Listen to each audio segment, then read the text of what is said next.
Tom Gray here. Made a couple little improvements on the Grandpa of Mini lathes. First, I added a third screw on the cross slide. There only used to be two.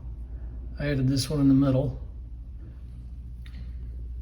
I added brass Gibbs to the cross slide and to the compound. You can just see them. The other one is I replaced the aluminum handle on the quick change with a steel handle. I bent the aluminum one, so I got a steel one, and much nicer, much stronger. Here's the problem, or part of the problem.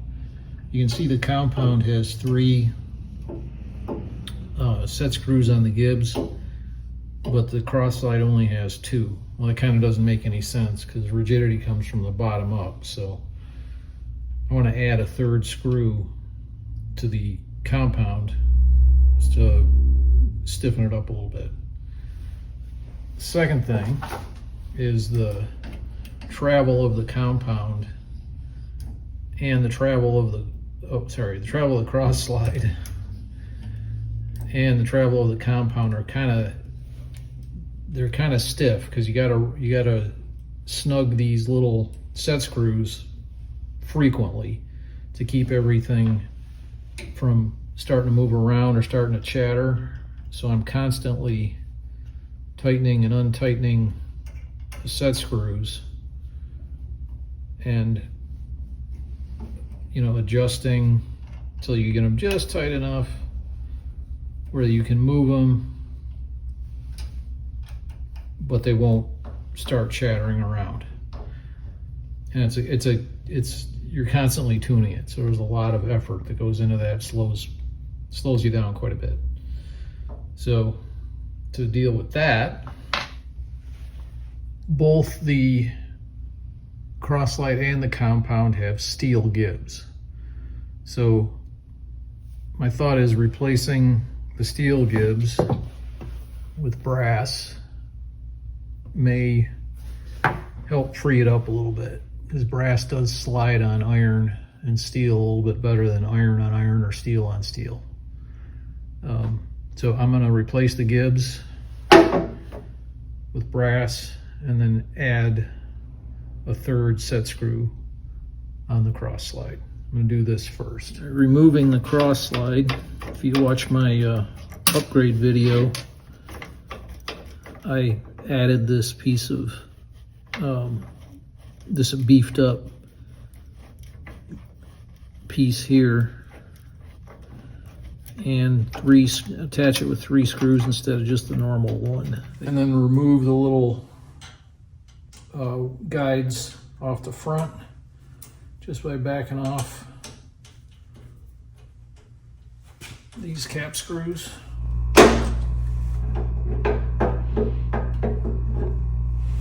Off comes the cross slide. To reduce friction on a cross slide a little bit, I'm just going to take the retainers, and you can see this, but they're kind of cross hatched this way. I'm just going to take a piece of emery cloth and put the striations on them straight, left and right. Might help a little bit.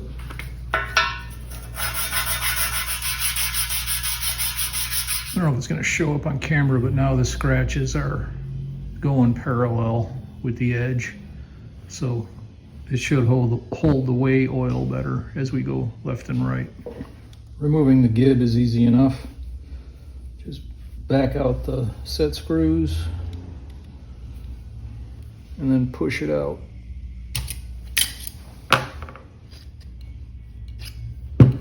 That's all there is to it. And then remove the carriage. Like so. With the cross slide carriage mounted in the vise, I'm just going to mark the center line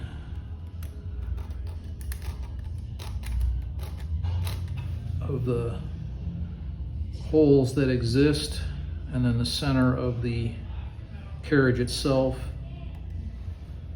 to locate the hole, the new hole.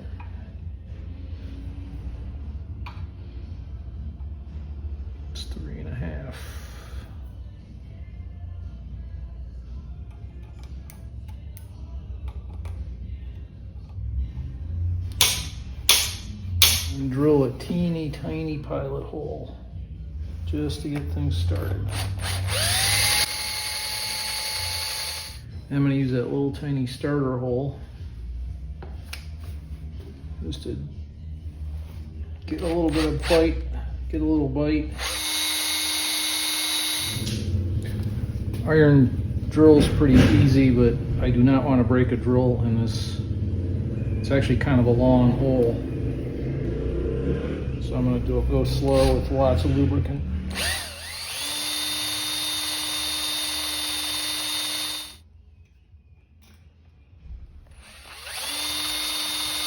We're through, right in the middle there.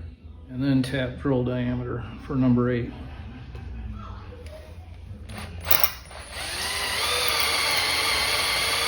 Slow with lots of lube and lots of stopping.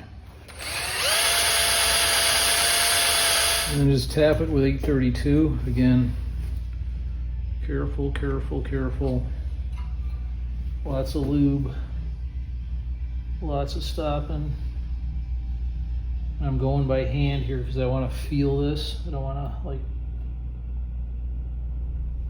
I certainly don't want to break the tap. It's a fairly deep hole. And I do not want to get going crooked. Careful, careful, careful.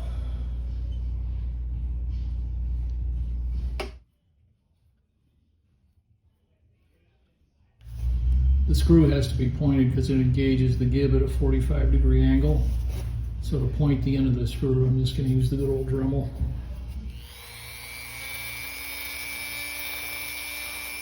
And then a teeny tiny chamfer.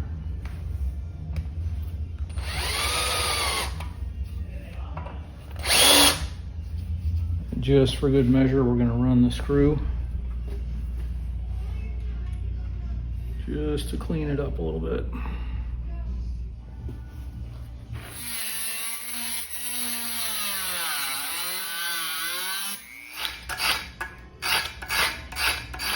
And that steel Gibb has a bit of a profile to it, so I'm just going to round the corners of these, of the brass Gibbs. And there we are. Pretty as you please, fits right in there.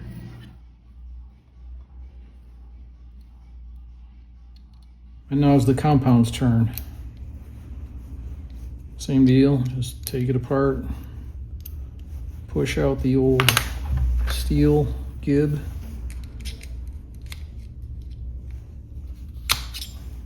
There it is.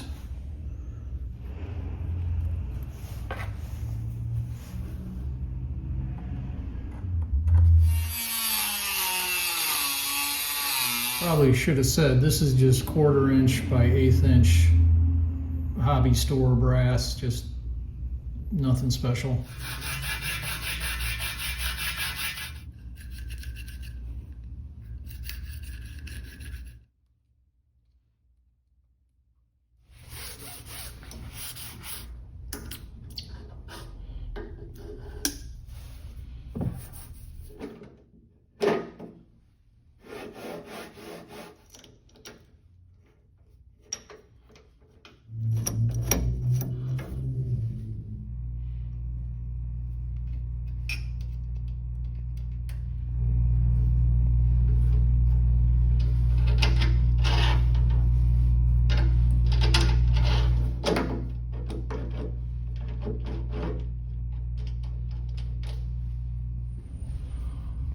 Alright, there we are, back installed.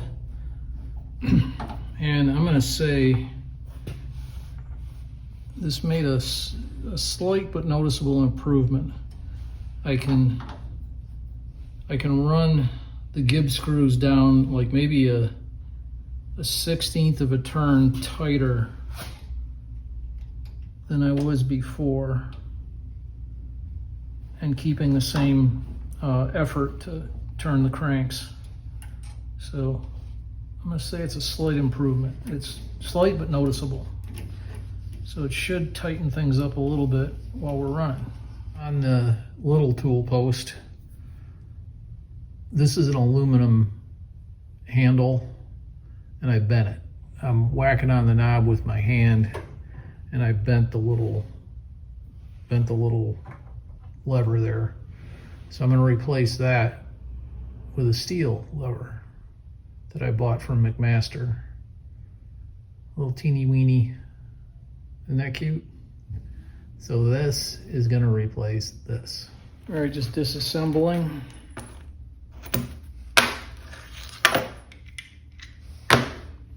So that little hole there is currently an M5, and our little new handle is an M6. So I'm going to open that up and tap it for M6.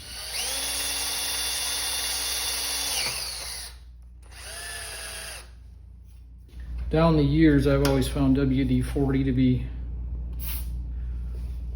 about as good a lubricant as there is for tapping aluminum. I don't know if that's right or not. I'm not a machinist, but tapped lots and lots of holes in aluminum engine blocks, cylinder heads, and such like.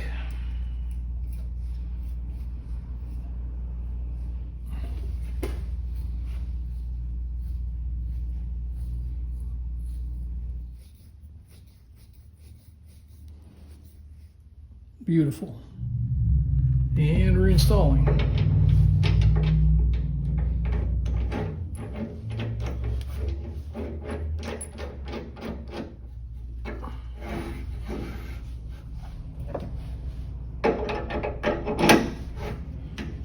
All right.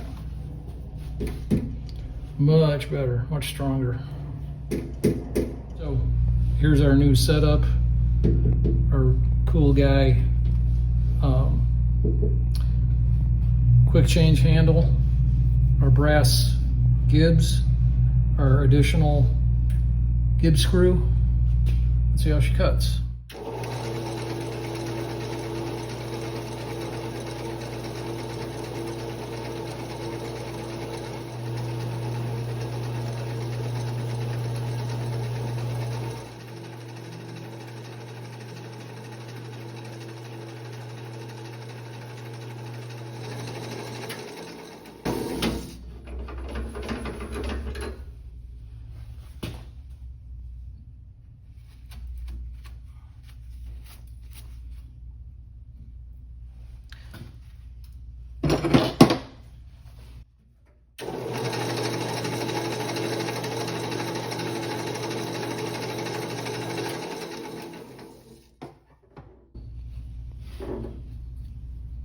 Not bad.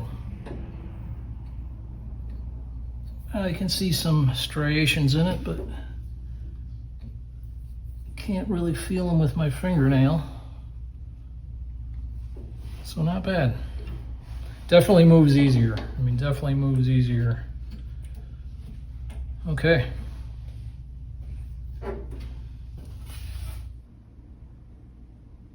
So nice brass Gibbs. Nice third screw on cross slide. A nice cool guy handle on tool post. I'm gonna call this one good. And it's on to the next project. I'll see you there and then.